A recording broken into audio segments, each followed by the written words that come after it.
Nine যে ক্লাসের কথা বলা হচ্ছে সেটা কি এটার ক্ষেত্রে কাজে লাগে কিনা, এই কাজে যে উদ্দেশ্যে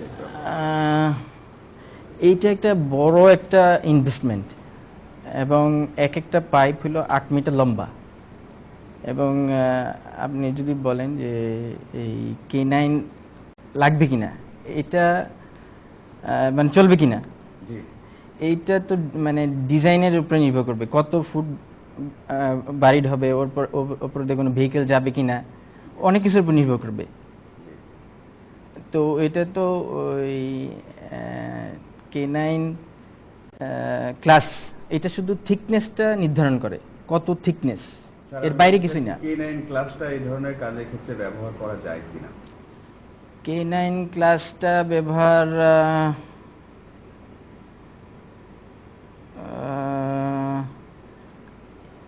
মানে যদি আপনি চুক্তিপত্র পড়েন তাহলে তো মানে যাওয়া উচিত।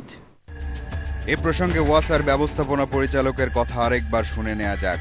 তা আমি চেয়েছি কি সেটা দেখেন, আমি চেয়েছি তো K9, তো K10 ভালো হলে আপনার চুক্তি হয়েছে K9। নতুন সমস্যা, একদল আইএসও স্ট্যান্ডার্ডের কথা উল্লেখ না করায় আরেক দল ইউরোপিয়ান স্ট্যান্ডার্ড নিয়ে এসেছেন। সেই ইউরোপিয়ান স্ট্যান্ডার্ড নিয়ে কিছুটা পড়াশোনা করে তালাসিম দেখলো যে ওই স্ট্যান্ডার্ড কেবলমাত্র ইউরোপেরই কয়েকটি দেশে অনুসরণ করা হয়। এখন কথা হচ্ছে এসবের জট খুলবে কিভাবে? জট না খুললেও চীনের কাছ থেকে নেওয়া ঋণের বিপরীতে মাসুল গোনা শুরু হয়ে গেছে। শর্ত ছিল ঠিক সময়ে অর্থ ছাড় করতে না পারলে সেটার জন্য ক্ষতিপূরণ দিতে হবে।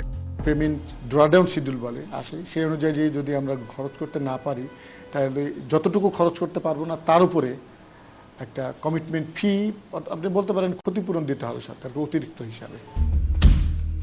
ভূমি অধিগ্রহণ থেকে শুরু করে দুর্নীতির তদন্ত পর্যন্ত কাজের স্থবিরতার কারণে সরকারের অর্থ মন্ত্রণালয়ের অর্থনৈতিক সম্পর্ক বিভাগ প্রায় $4,76,000 ক্ষতিপূরণ প্রদান করেছে, বাংলাদেশি টাকায় যা প্রায় 4 কোটির মতো।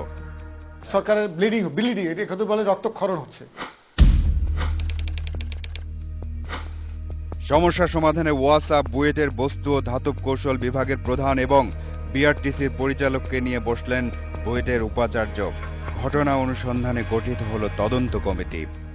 আমাদেরকে ভিসি মহোদয় জানিয়েছিলেন যে এই ব্যাপারে ওনারাও খুব বিব্রত এবং এটা একটা তদন্ত হচ্ছে, তদন্ত করে আমাদেরকে জানান।